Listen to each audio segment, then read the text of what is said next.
New York Times about you have a possible problem with alcohol? Maybe I should sue him for that. Comment on that? Yeah, I will comment that if I have an alcohol problem, I should be in the Guinness Book of World Records. 79 years old, and I'm an alcoholic. You know how much I've accomplished?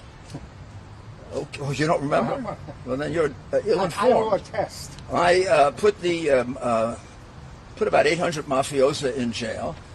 I convicted and prosecuted former Nazis. That goes back a while. I was the first person to use RICO against Wall Street, highly praised for that. Recovered billions of dollars for the federal government. Was probably the most consequential prosecutor of the 20th century. I then went on to become the mayor of New York. Rudy Giuliani doesn't like to be accused of being something he says he's not. I mean, really, no one does. Which is odd because for someone that thinks he should sue the New York Times for claiming he's an alcoholic, he tosses out a lot of accusations himself.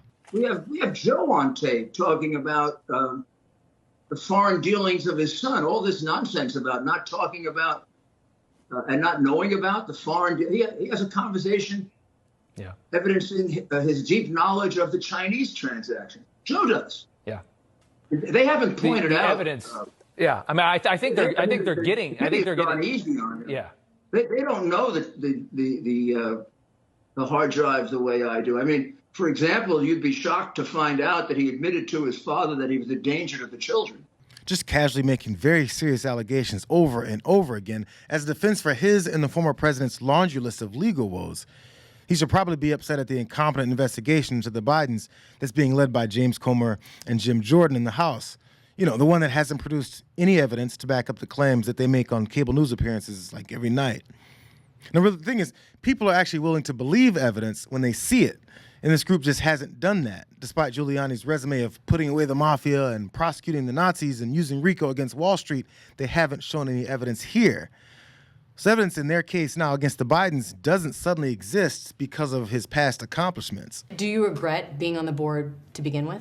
No, I don't regret being on the board. What I regret is not taking into account that there would be a Rudy Giuliani and a president of the United States that would be listening to this ridiculous conspiracy idea, which has, again, been completely debunked by everyone. As with so many other battles that surround MAGA, projection fuels their arguments. Listen to Giuliani fire off some more grievances about Joe Biden and imagine how nearly every one of these frustrations could be attributed to his good friend Donald Trump and what he did to him. Joe Biden has spent his life telling lies, getting away with it. Now he gets away with it because you let him get away with it. You foisted on us, I mean the press, an American president who is a pathological liar. That has implications for national security. As a result of Joe Biden's lies, people have died. So in some ways, the damage done to me is less severe. He didn't get me killed, although there have been death threats. His lies cost me a good deal of my law practice. It cost me directly a good deal of my million-person audience on Common Sense. It cost me clients in my consulting business. I haven't calculated the amounts. We can do that later, but it's in the millions and millions of dollars.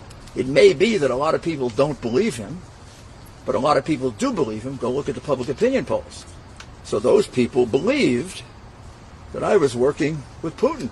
A president who was a pathological liar, cost him a good deal of his law practice, cost him his million-person audience, cost him clients in his consulting business. And even though a lot of people don't believe him, many do. So after Trump finished using Rudy Giuliani to claim that the 2020 election was stolen from him while refusing to pay him a penny for his embarrassing press conferences in front of Four Seasons Total Landscaping, he probably lost credibility for his law practice and his consulting business and his million-person audience. And although many people don't believe Trump, enough do, which is why one of the biggest lies he and Rudy told on two patriotic election workers in Georgia has the guy threatening lawsuits for defamation on the hook for a defamation lawsuit himself. A federal judge has found former New York City Mayor Rudy Giuliani liable for defaming two poll workers in Georgia. Giuliani famously said one of them passed around USB drives, in his words, as if they were vials of heroin or cocaine during the 2020 presidential election. But the lawyer for President Trump never provided evidence of the accusation, and the judge rules against his effort to dismiss the case. There will now be a separate proceeding to determine how much he will have to pay.